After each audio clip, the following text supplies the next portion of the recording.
is the Veil.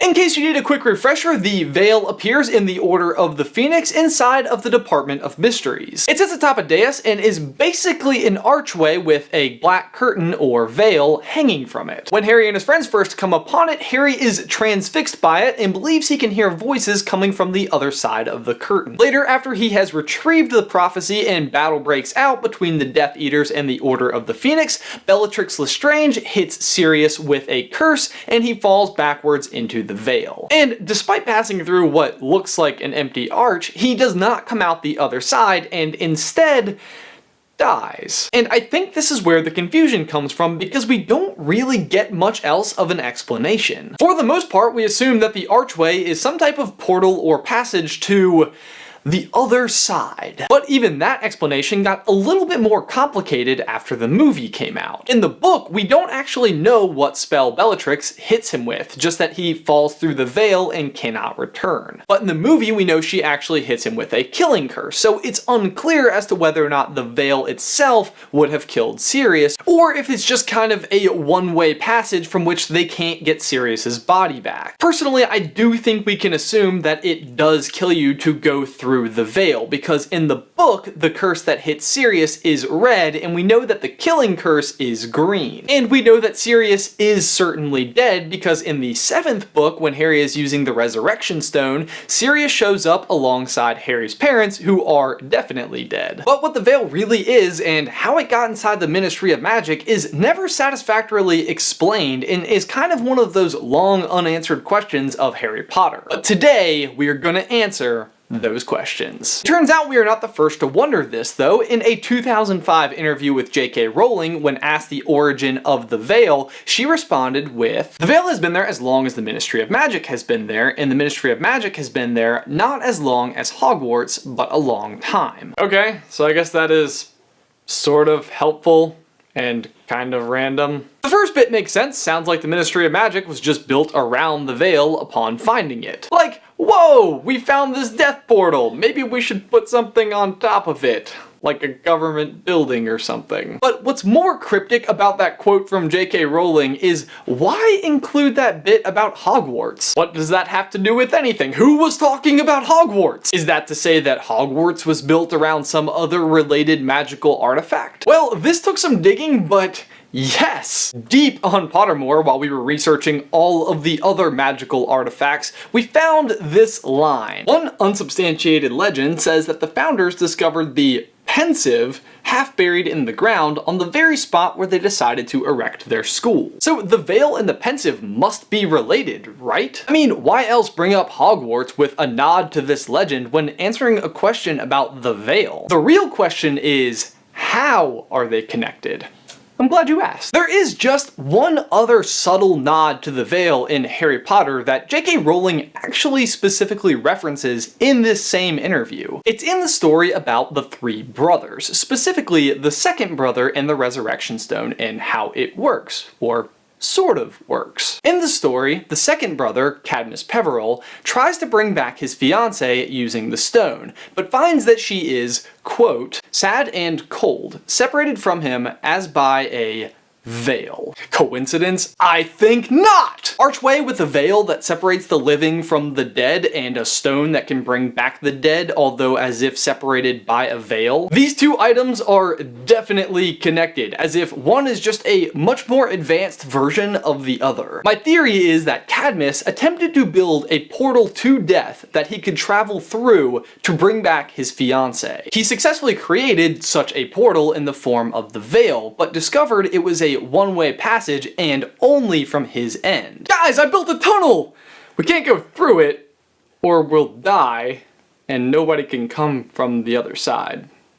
You're welcome! But his solution to the problem was the Resurrection Stone. Remember, despite what is written in the story about death creating the Hallows, Dumbledore believes that the Peverell brothers were just very gifted and dangerous wizards that were able to create these magical objects. And here's where things get crazy. It wasn't just Cadmus who failed on his first try. I think the other two brothers also went through a very similar process on their way to creating their Deathly Hallows. That is how the pensive is connected to the veil. It was the precursor to the invisibility cloak. If you remember, Ignotus was the wisest and most thoughtful of the three brothers, so it makes sense that someone so careful with their thoughts would create a pensive. And here's where it gets really cool.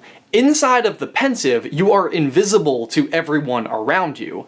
I believe that Ignotus saw the power of being invisible to everybody in the past and used that as inspiration to be invisible around everybody in the present, which just leaves Antioch and the Elder Wand. The wand capable of accomplishing your heart's desire. Now, if only there was a magical artifact with unknown origin that would lead you to creating such a wand. Maybe something that could show you exactly what you wanted above all else in the world. Like the Mirror of Erised. That might sound like it's a little bit out of left field, but stick with me, this seriously makes so much sense. These three pre-Deathly Hallows all have so much in common. All three successfully transfix Harry when he first encounters them. All three are extremely powerful with untold backstories. And all three act as a looking glass or portal to the ultimate goal of each brother. The veil is a portal to death, but it can't bring the dead back, so Cadmus creates the stone. The pensive is a portal to the past and demonstrates the power of being unseen, so Ignotus creates the invisibility cloak. The mirror shows you exactly what you want, but not how to get it, so Antioch creates the Elder Wand so you can get whatever you wish. And how did they get the name Deathly Hallows? Not because death made them, but the other thing that these three pairs have in common. Thestrals. I think it's safe to assume that the Peveril brothers had a very special relationship with Thestrals. Peveril Thestral. Peveril Thestral. Their name even kind of rhymes with it. The core of the Elder Wand is Thestral Tailhair. The whispers behind the veil can only be heard by Harry and Luna, who are also the only two that can see the Thestrals. I can see them too. I hear them too. And the invisibility cloak makes you invisible. Like a Thestral. The Peveril brothers are not considered masters of death because they built a bridge over a river, but because they are masters of the creatures wizards most heavily associate with death. Then I don't want to be a Dementor on your Quidditch match or anything, but Ignotus Peveril was born in Godric's Hollow, right? Yes. And Godric's Hollow was named after Godric Gryffindor. Right? Yes again. So how could he have created the pensive the school was built around if he wasn't born yet? Oh, I am so glad you asked that, other me.